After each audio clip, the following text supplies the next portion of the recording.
यात्रा बहुत सक्सेसफुल है और ऑर्गेनिकली लोग आ रहे हैं। हम बुला नहीं रहे हैं, नेचुरली लोग आ रहे हैं। और ये क्लियर है कि जो बात हमने कही थी, वोट चोरी की जो बात कही थी, वो बिहार के करोड़ों लोग, लाखों नहीं, करोड़ों लोग उस बात को मानते हैं, एक्सेप्ट करते हैं। इसलिए आपको यह रिस्पॉन्स दिख रहा है। इलेक्शन कमीशन का काम सही वोटर लिस्ट देने का होता है और यह काम इन्होंने महाराष्ट्र में, हरियाणा में और कर्नाटक में नहीं किया। हमारा पूरा का पूरा प्रेशर इलेक्शन कमीशन का जो बिहेवियर है उसको बदलने के लिए है और हम छोड़ेंगे नहीं। जैसे मैंने कहा है, बिहार में हम आपको इलेक्शन चोरी नहीं होने देंगे। आप कुछ भी कर लो, आपने महाराष्ट्र का चोरी किया, आपने हरियाणा का किया, कर्नाटक में हमने साफ दिखाया कि वोट चोरी हुआ है, यहां हम नहीं करने देंगे। Thank you. सभी पत्रकार भाइयों का, बहनों का स्वागत है और आज के प्रेस कॉन्फ्रेंस में हम स्पष्ट बातें बोलना चाहते हैं। चुनाव आयोग अब चुनाव आयोग नहीं रह गया है, वो गोदी आयोग रह गया।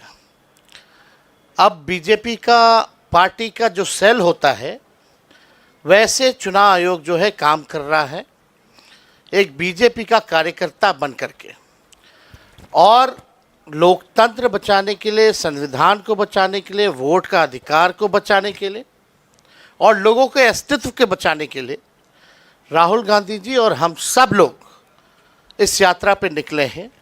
और इस यात्रा पे एक बात स्पष्ट है कि ज़मीनी स्तर पे, गांव के इलाकों में भी हम लोग घूमे हैं।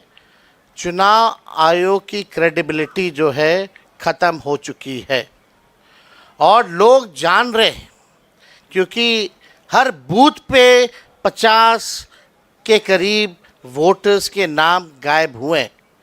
कई ऐसे प्रमाण सुप्रीम कोर्ट से लेकर के हम लोगों ने पेश भी किए, जो जीवित है उसको मार दिया गया। लेकिन जो देश के प्रधानमंत्री हैं, इनसे झूठा प्रधानमंत्री आज तक हमने कभी नहीं देखा। अफवाह फैलाना और समाज में जहर बोने का काम इनसे बेहतर और कोई नहीं करता। आप देखिएगा, प्रधानमंत्री जी गया आए और गया में उन्होंने कहा कि घुसपैठियों को भगाने के लिए जो है ये इलेक्शन कमीशन जो है काम कर रहा है। इलेक्शन कमीशन के जो कैटेगरी का जो लिस्ट है या सुप्रीम कोर्ट में जो एफिडेविट जमा किया है, वहाँ कहीं भी घुसपैठियों का जिक्र नहीं है। ये बिहार की धरती है। यहाँ अगर आप चाहेंगे लोकतंत्र को ख़त्म करना, क्योंकि ये लोकतंत्र की जननी है, बिहारी, एक एक बिहारी यहाँ के लोकतंत्र या देश में जो लोकतंत्र है या संविधान है, इसको ख़त्म नहीं होने देगा।